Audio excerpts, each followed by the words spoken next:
അസ്സലാമു അലൈക്കും വറഹ്മത്തുള്ളാഹി വബറകാതുഹു.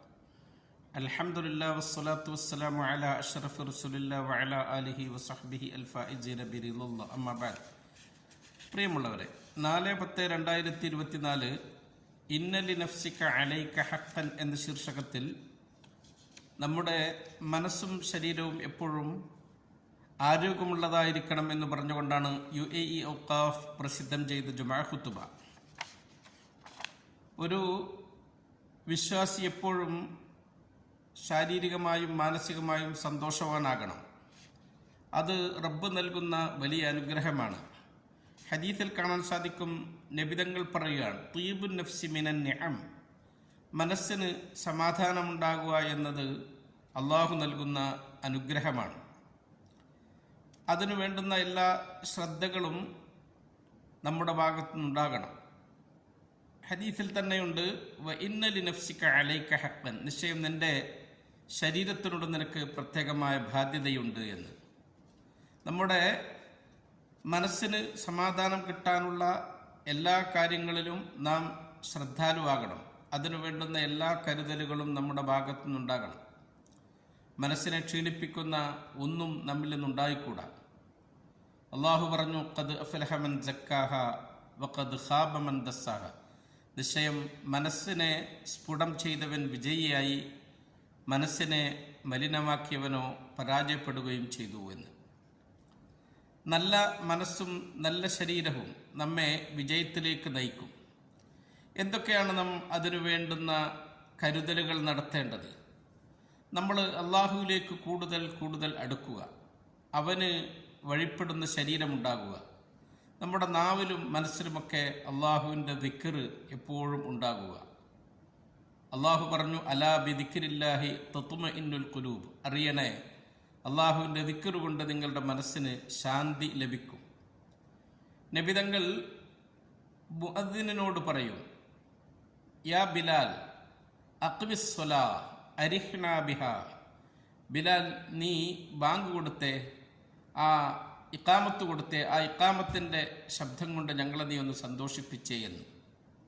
അവിടെ നിന്ന് പറയുകയാണ്, ജുഇലത്ത് ഖുർറത്തു ഐനി ഫിസ്സലാ, എൻ്റെ മനസ്സ് ഏറ്റവും ആനന്ദതന്തുലിതനായി, എൻ്റെ കണ്ണ് കുളിർമയാകൽ ഞാൻ നിസ്കരിക്കാൻ വേണ്ടി റബ്ബിൻ്റെ മുമ്പിൽ നിൽക്കുന്ന സന്ദർഭത്തിലാണ്. അതുപോലെ തന്നെയാണ് അള്ളാഹുവിൻ്റെ ഖളാ ഖദറിൽ വിശ്വസിക്കുക. അത് മനസ്സിന് ശാന്തി നൽകുന്നതാണ്.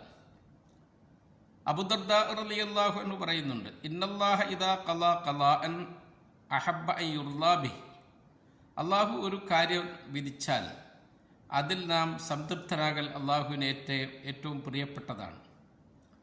ഒരു വിഷമം നമ്മുടെ ജീവിതത്തിൽ വന്നു, എന്തെങ്കിലും പ്രതിസന്ധികളുണ്ടായി, അത് നമ്മുടെ ജീവിതം മുഴുവനും ദുസ്സഹമാക്കുന്ന വിധത്തിൽ, ലോകം മുഴുവനും ഇരുണ്ടതായി മാറുന്ന സാഹചര്യം ഒരിക്കലും വരാൻ പാടില്ല. നമ്മൾ അള്ളാഹുവിൻ്റെ വിധിയെ ആക്ഷേപിച്ച് പറയാനും നിരാശനാകാനും ഒരിക്കലും പാടില്ല. വ ഇമ്മസ്സകു ശർറു ഫയഊസുൻ ഖനൂത്ത്, അങ്ങനെയാണല്ലോ ഖുർആൻ പറഞ്ഞത്. അവരെ ആക്ഷേപിച്ചിട്ടാണ് അള്ളാഹുവിൻ്റെ ഈ പ്രയോഗം. അവർക്കെന്തെങ്കിലും ഒരു വിഷമം എത്തിയാൽ അവർ നിരാശരാകും, അവർ വിഷണ്ണരായിത്തീരും. അള്ളാഹുവിൻ്റെ ഖളാ ഖദറിൽ വിശ്വസിച്ച് റബ്ബ് കണക്കാക്കിയതേ എനിക്ക് സംഭവിക്കുകയുള്ളൂ. ലൻ യുസീബന ഇല്ലാ മാ കതബല്ലാഹു ലനാ, അള്ളാഹു എന്നിൽ നന്മയെ വിധിക്കുകയുള്ളൂ, എനിക്കൊരു പ്രയാസവും വരില്ല. ഇനി എന്തെങ്കിലും ബുദ്ധിമുട്ട് വന്നാലോ, വഅസാ അൻ തക്റഹു ഷൈഅൻ വഹുവ ഖൈറുൽ ലക്കും, നിങ്ങൾക്ക് വെറുപ്പായി തോന്നുന്ന ഒന്ന് ചിലപ്പോൾ നിങ്ങൾക്ക് നന്മയായി തീർന്നേക്കാം. മനസ്സിൻ്റെ ആരോഗ്യത്തിന് വളരെ ആവശ്യമാണ് എപ്പോഴും നാം പോസിറ്റീവായി ചിന്തിക്കൽ. നാം നെഗറ്റീവായി ചിന്തിക്കാൻ പാടില്ല. എനിക്കെല്ലാ നന്മയും വരും, എനിക്ക് വിജയം ഉണ്ടാകും എന്നാവണം നമ്മുടെ എപ്പോഴത്തെയും വിചാരവും ചിന്തയും. റസൂൽ സല്ലല്ലാഹു അലൈഹി വസല്ലം തങ്ങൾ യുഅ്ജിബുൽ ഫഅലുൽ ഹസൻ, നല്ലത് കാണുക, നല്ലത് കേൾക്കുക, അത് നബിതങ്ങൾക്ക് ഏറെ ഇഷ്ടമുള്ളതും അത് നബിതങ്ങൾ അത്ഭുതപ്പെടുത്തുന്നതുമായിരുന്നു. നാം അള്ളാഹുവിൽ നിന്ന് നന്മ മാത്രമേ പ്രതീക്ഷിക്കാവൂ. റബ്ബിനെ പറ്റി നമ്മൾ എന്ത് ഭാവിക്കുന്നുവോ അതുപോലെയാകും റബ്ബ് നമ്മിൽ വിധിക്കുക. ഹദീസ് ഖുദ്സിയിൽ അല്ലാഹു തആല പറയുന്നുണ്ട്, അന ഇൻദ ദന്നി അബ്ദി ബി, എൻ്റെ അടിമ എന്നെപ്പറ്റി എങ്ങനെ വിചാരിക്കുന്നുവോ ഞാൻ അങ്ങനെയാകുമെന്ന്. അതുകൊണ്ട് നാം ഒരിക്കലും എപ്പോഴും എന്തെങ്കിലുമൊക്കെ അപകടം ഉണ്ടാകും, ഞാൻ രോഗിയാകും, എനിക്ക് ദാരിദ്ര്യം സംഭവിക്കും എന്ന അനാവശ്യമായ ചിന്തകളിൽ നാം മുഴുകരുത്. അതൊക്കെ പിശാചിൻ്റെ ജൽപ്പനങ്ങളാണ്. അശ്ശൈത്വാനു യഅദുകുമുൽ ഫഖർ, പിശാച് നിങ്ങളെ ദാരിദ്ര്യം കൊണ്ട് ഭയപ്പെടുത്തും. നാം പ്രയാസങ്ങൾ ഉണ്ടായി അത് തരണം ചെയ്താൽ പിന്നെ അതിനെക്കുറിച്ച് ചിന്തിച്ചു കൊണ്ടിരിക്കരുത്. എൻ്റെ ഭാവിയിൽ എന്താകും എന്ന് അമിതമായ ആ ഉത്കണ്ഠ നമുക്ക് ഒരിക്കലും പാടില്ല. അതും പിശാച് നമ്മുടെ മനസ്സിൽ തോന്നിപ്പിക്കുന്നതാണ്. ലിയഹ്സുനല്ലദീന ആമനു, വിശ്വാസികൾ എപ്പോഴും ദുഃഖിതരായി കാണണം എന്നത് അവൻ്റെ ആഗ്രഹമാണ്. മറ്റുള്ളവരിലേക്ക് ചിന്തിക്കുക, എനിക്ക് അവരെപ്പോലെ ഉയരാൻ കഴിഞ്ഞില്ലല്ലോ, ഞാൻ അവരുടെ സ്ഥാനത്തെത്തിയില്ലല്ലോ എന്ന്. അതും നമുക്ക് പാടില്ല. നാം ഉള്ളതുകൊണ്ട് തൃപ്തിപ്പെട്ട് സന്തോഷവാന്മാരായി ജീവിക്കാൻ ശ്രമിക്കണം. റസൂൽ സല്ലല്ലാഹു അലൈഹി വസല്ലം തങ്ങൾ പറഞ്ഞു, ഖദ് അഫ്ലഹ മൻ അസ്ലമ വറുസിഖ കഫാഫ വഖന്നഅഹു അല്ലാഹു ബിമാ ആതാ. ഒരാൾ വിജയിച്ചു, അയാൾ നല്ല മുസ്ലിമാണ്, പിന്നെ ഉള്ളതുകൊണ്ട് തൃപ്തിപ്പെട്ട് അള്ളാഹു നൽകിയതിൽ സന്തോഷത്തോടുകൂടി ജീവിക്കാൻ സാധിക്കുക, അവൻ വിജയിയാണ് എന്ന്. ഓരോ മനുഷ്യർക്കും അള്ളാഹു ഓരോ കാര്യങ്ങൾ തീരുമാനിച്ചിട്ടുണ്ട്. അതൊക്കെ അവൻ കൃത്യമായി അവന് നടപ്പാക്കുകയും ചെയ്യും. വല്ലാഹു യഅലമു വഅൻതും ലാ തഅലമൂൻ, അള്ളാഹുവിനറിയും, അത് നിങ്ങൾക്കറിയില്ല.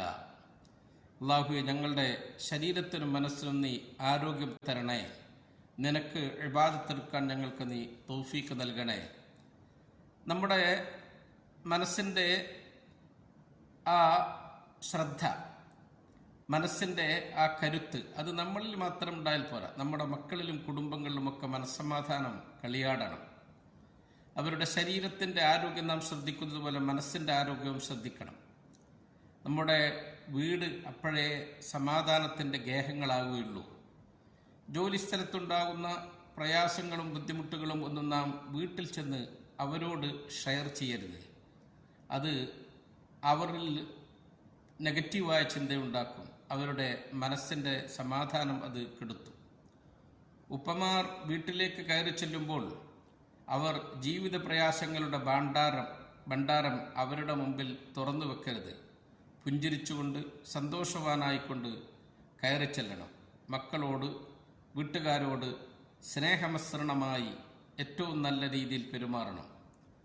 ഹദീസിൽ കാണാം, ഫഇന്നല്ലാഹ ഇദാ അറാദ ബിഅഹ്ലി ബൈത്തിൻ ഖൈറൻ അദ്ഖല അലൈഹിം റിഫ്ഖ്, നിശ്ചയം അല്ലാഹു തആല ഒരു കുടുംബത്തിൽ നന്മ ഉദ്ദേശിച്ചാൽ അവരിൽ അല്ലാഹു സ്നേഹത്തെ, പരസ്പരം മാന്യമായി പെരുമാറലിനെ അല്ലാഹു തആല അവർക്ക് ദാനമായി കൊണ്ട് നൽകും. നമ്മുടെ ഇടപഴകലുകളൊക്കെ അങ്ങനെയാകണം. നമ്മുടെ മനസ്സ് നമ്മുടെ കുടുംബത്തിൻ്റെ കണ്ണാടിയാണ്.